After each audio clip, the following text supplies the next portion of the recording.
BTR sort বিল্ডিংয়ে গত 10 তারিখে একটা দুর্ধর্ষ ডাকাতি হয়েছিল দিনের বেলা। এটা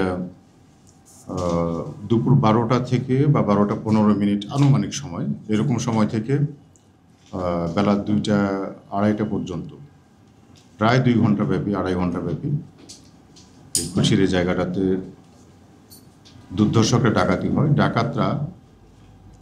ডাকাতের মধ্যে একজন সে সাংবাদিক পরিচয়ে এবং একজন ফুড পান্ডার ডেলিভারি বয় পরিচয়ে তাদের গ্রুপগুলো নিয়ে দুটো গ্রুপ একত্রিত হয়ে তারা এই বাড়িতে ঢুকে এবং দীর্ঘক্ষণ বাসার ভেতরে বিভিন্ন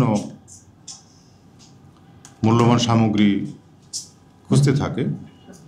তো তারা সেইখানে খুব উল্লেখযোগ্য তেমন কিছু পায় না, কিন্তু যাবার সময় তারা বাদীর একটা নতুন ক্রয়কৃত একটি প্রাইভেট কার করোলা ক্রস সেটা তারা নিয়ে যায়।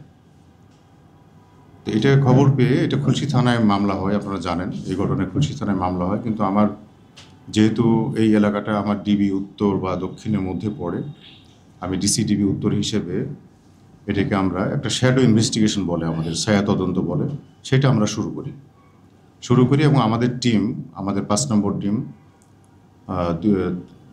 টিমের 2জন সাব ইন্সপেক্টরকে আমরা সেখানে ফুল টাইম সেখানে নিয়োগ করি।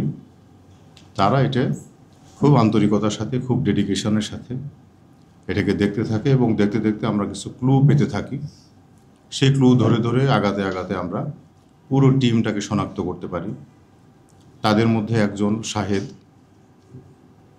তাকে গ্রেপ্তার করার পরে আমরা বাকিদের নাম জানতে পারি এবং এই গাড়ি সম্পর্কে খোঁজ পাই এবং ডাকাতির পরে যে মোটরসাইকেলটা নিয়ে তারা পালিয়েছিল সেই মোটরসাইকেলটা আমরা উদ্ধার করি এবং লুণ্ঠিত যে প্রাইভেট কার, সেই প্রাইভেট কারটি আমরা পতেঙ্গা এলাকায় একটা গ্যারেজ থেকে উদ্ধার করি এবং ফুড পান্ডার ব্যাগ নিয়ে যে ব্যক্তিটা ঢুকেছিল সেই ফুড পান্ডার ব্যাগটিও আমরা উদ্ধার করেছি, সেই ব্যক্তিকেও আমরা উদ্ধার করেছি। সুতরাং এখানে আমাদের টোটাল রহস্য বলতে আমরা যেটা বুঝি সেটা সম্পূর্ণভাবে উদ্ঘাটিত হয়েছে। আমরা এখন পর্যন্ত 7 জন ব্যক্তিকে, যারা সরাসরি এই টিমের সাথে জড়িত ছিল, সেই 7 জনকে আমরা গ্রেপ্তার করেছি। আরও 3-4 জন পলাতক রয়েছে, তাদের গ্রেপ্তারের ব্যাপারে আমাদের অভিযান এবং ইন্টেলিজেন্স দুটোই অব্যাহত আছে।